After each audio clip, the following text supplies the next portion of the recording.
தூத்துக்குடி மாவட்டம் நடுவக்குறிச்சி கிராமத்தில் அமைந்துள்ள பரிசுத்த மிகாவேல் சகல தேவ தூதர்களின் தேவாலயத்தில் நடைபெற இருந்த பெருமன்ற உறுப்பினர் தேர்தல் நிறுத்தி வைக்கப்பட்டுள்ளது. இது தொடர்பான காட்சிகளை முதலில் பார்க்கலாம்.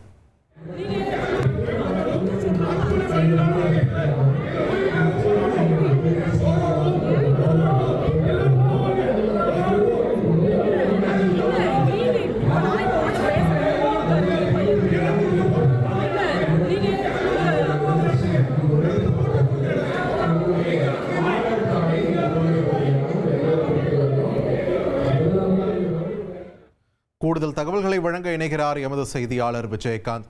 விஜயகாந்த், வணக்கம். இந்த சிக்கலுக்கான காரணம் என்ன? முழு பின்னணியும் பதிவு பண்ணுங்க.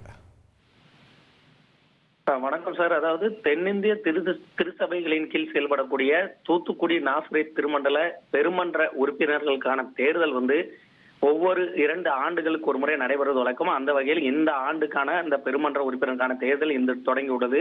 தூத்துக்குடி மாவட்டத்தில் இருக்கக்கூடிய அனைத்து தேவாலயங்களையும் இந்த வாக்குப்பதிவானது காலை 10 மணி முதல் மாலை வரை இன்று நடைபெறக்கூடிய இருக்கின்றது.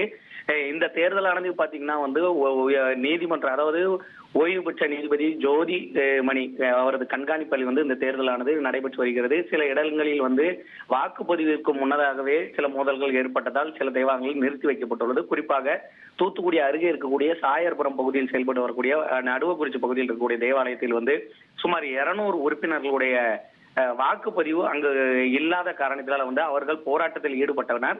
உடனடியாக அங்கு தேர்தல் நிறுத்தி வைக்கப்பட்ட நிலையில் அதனுடைய உறுப்பினர் அங்க இருந்த அந்த சபையினோட உறுப்பினர் ஒருவர் தீக்குளிக்க முயன்ற சம்பவம் பெரும் பரபரப்பை ஏற்படுத்தியுள்ளது. அது மட்டும் இல்லாமல் தூத்துக்குடி டூயிபுரம் பகுதியில் இருக்கக்கூடிய ஒரு திருச்சபையில் அந்த உறுப்பினர், அதாவது அங்கு போட்டியிடக்கூடிய தேர்வாளர்கள் வரிசை எண் குளறுபடி இருந்ததாக ஒரு பிரச்சனை ஏற்பட்டது. இதன் காரணமாக ஒரு 2 மணி நேரம் தேர்தல் நிறுத்தி வைக்கப்பட்டது.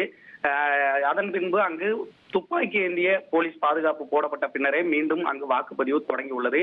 காலை முதல் இன்று நடைபெறக்கூடிய அந்த திருச்சபையின் தேர்தல் பெரும் பரபரப்பாக ஒரு சூழ்நிலையில் நடைபெற்று வருகிறது தூத்துக்குடியில். நன்றி விஜயகாந்த், உங்கள் விரிவான தகவல்களுக்கு.